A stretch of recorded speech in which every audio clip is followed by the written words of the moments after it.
தோப்பு வீட்டில் கழுத்தறுக்கப்பட்டு சடலமாக கிடந்த தாய். சித்தப்பாதான் வெட்டி கொலை செய்துவிட்டு ஓடியதாக கூறிய பிள்ளைகள். அண்ணி கொலை செய்யப்பட்டது ஏன்? பின்னணி என்ன?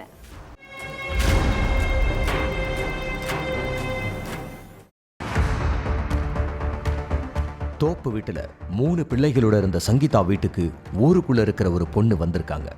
அப்ப வீட்டுக்கு முன்னால இருந்த திண்ணையில ரத்தம் சொட்ட சொட்ட சடலமா கிடந்திருக்காங்க சங்கீதா. கழுத்துல அரிவாளால வெட்டப்பட்டு சங்கீதா இறந்து கிடக்கிறதா அந்த பொண்ணு ஊருக்குள்ள ஓடி வந்து எல்லார்கிட்டையும் சொல்லியிருக்காங்க. அந்த தகவல் தெரிஞ்சு திண்டுக்கல் விளாம்பட்டிக்கு வந்த போலீஸ் சங்கீதாவோட சடலத்தை மீட்டு போஸ்ட்மார்ட்டத்துக்கு ஹாஸ்பிட்டலுக்கு அனுப்பி வச்சுட்டு விசாரணையில இறங்கியிருக்காங்க. அப்ப சங்கீதாவோட 2 மகன்களும் ஒரு மகளும் எங்க அம்மாவை அரிவாளால வெட்டி கொன்னது எங்க சித்தப்பா தான், வேற யாரும் இல்லைன்னு சொல்லியிருக்காங்க. சித்தப்பா எதுக்காக அம்மாவை வெட்டி கொன்னாருன்னு தெரியுமான்னு காவலர்கள் கேட்டப்ப அம்மா செல்போன்ல யார்கிட்டயும் பேசிட்டு இருந்தாங்க. அப்ப எப்ப பாரு செல்போன்ல தான் பேசிட்டு இருப்பியா, பேசாதன்னு எத்தனையோ முறை சொல்லிட்ட, அப்படியும் பேசுனா என்ன அர்த்தம்னு சித்தப்பா கேட்டாங்க. அதுக்கு அம்மா அப்படிதான் பேசுவேன்னு சொன்னாங்க. அப்பதான் அம்மாவை சித்தப்பா அரிவாளால வெட்டி போட்டுட்டு தப்பி ஓடிட்டாங்கன்னு பிள்ளைங்க சொல்லியிருக்காங்க.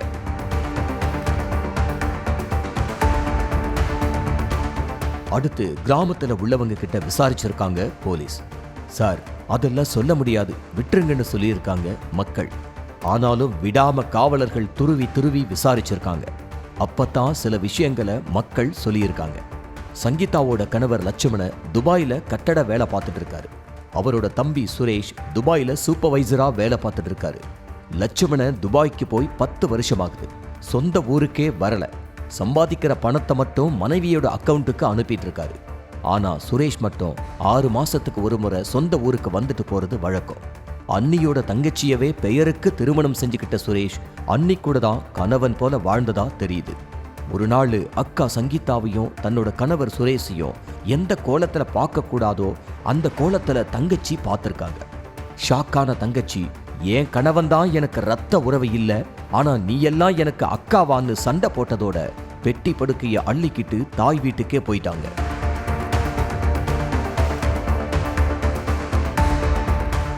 ரெண்டு வருஷத்துக்கு முன்னாடியே கோவிச்சுக்கிட்டு போன மனைவி அடுத்து எட்டி கூட பார்க்கல. அது சுரேஷுக்கு ரொம்ப வசதியா போச்சு. எந்த இடைஞ்சலும் இல்லாம அன்னி கூட சேர்ந்து வாழ ஆரம்பிச்சிட்டான். சித்தப்பாவோட சித்து விளையாட்டு கூட சங்கீதாவோட பிள்ளைகளுக்கு தெரியாத வயசு. அதனால சங்கீதாவையும் சுரேஷையும் கேட்க ஆளே இல்ல. துபாயில இருக்கிற கணவனுக்கும் ஊர்ல நடக்கிற எந்த விவரமுமே தெரியல. இப்படி கணவனோட தம்பி கூட சங்கீதா சேர்ந்து வாழ்ந்ததுக்கு மத்தியில வேற ஒரு நபர் கூட செல்போன்ல அடிக்கடி பேசினதா தெரியுது. அதை தெரிஞ்சுக்கிட்ட சுரேஷ், யார்கிட்ட செல்போன்ல அடிக்கடி பேசுற, இதோட பேச்சு நிறுத்திக்கோன்னு அண்ணிய வார்ன் பண்ணியிருக்கான்.